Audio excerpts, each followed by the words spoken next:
തദ്ദേശ സ്ഥാപനങ്ങളുടെ പദ്ധതി നടത്തിപ്പിലും കോട്ടയം നഗരസഭയ്ക്ക് വൻ വീഴ്ച. 2024-25 സാമ്പത്തിക വർഷത്തിൽ പദ്ധതി വിഹിതം ഏറ്റവും കുറവ് ചെലവഴിച്ചത് കോട്ടയം നഗരസഭയാണ്.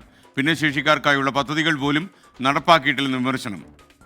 മാർച്ച് 31 ആകുമ്പം 100% എക്സ്പെൻഡിച്ചർ ആകേണ്ടതാണ്. അപ്പം ഒരുപക്ഷെ സംസ്ഥാനത്ത് തന്നെ ഏറ്റവും കുറച്ച് തുക ചെലവഴിച്ചിട്ടുള്ള ഒരു മുനിസിപ്പാലിറ്റി ആയിരിക്കും കോട്ടയം മുനിസിപ്പാലിറ്റി. അനിവാര്യ പ്രോജക്റ്റുകൾ കൃത്യമായി നിർവഹിക്കേണ്ട പ്രോജക്റ്റുകൾ പോലും നിർവഹിച്ചിരുന്നെങ്കിൽ നമുക്ക് ഇതിനേക്കാൾ കൂടുതൽ ഫണ്ട് ചെലവഴിക്കാൻ വേണ്ടി കഴിയുമായിരുന്നു.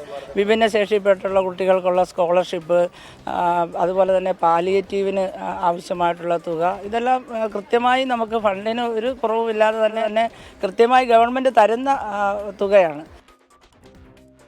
കോട്ടയത്ത് നിന്ന് ടോബി ജോൺസൺ തത്സമയം ചേരുന്നു. ടോബി, വിവരങ്ങൾ. Good morning.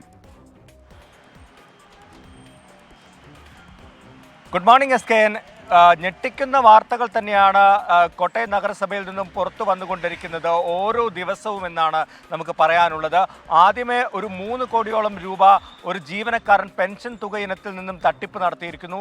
അതിനുശേഷം കഴിഞ്ഞ ദിവസം 211 കോടി രൂപ കണക്കിൽ കാണുന്നില്ല എന്നുള്ള ഞെട്ടിക്കുന്ന വാർത്ത പുറത്തു വരുന്നു. അതിന് പിന്നാലെയാണ് പദ്ധതി വിഹിതം നടപ്പാക്കുന്നതിലും വലിയ വീഴ്ച നഗരസഭ വരുത്തിയിരിക്കുന്നത് എന്ന് കണ്ടെത്തിയിരിക്കുന്നത്.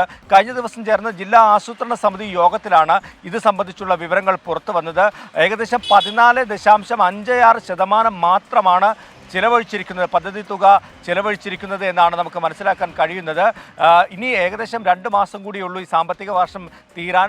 ആ ഒരു കാലയളവിൽ ഇത്രയും ചുരുങ്ങിയ തുക മാത്രം ചിലവഴിച്ചിരിക്കുന്നു. ഭിന്നശേഷിക്കാരുടെ അടക്കമുള്ള പദ്ധതികൾ അത് നടപ്പാക്കുന്നതിൽ പോലും ഈ കൃത്യമായിട്ട് നഗരസഭയ്ക്ക് അത് നടപ്പാക്കാൻ സാധിച്ചിട്ടില്ല എന്നുള്ളതാണ് വിവരങ്ങൾ നൽകുന്നത്.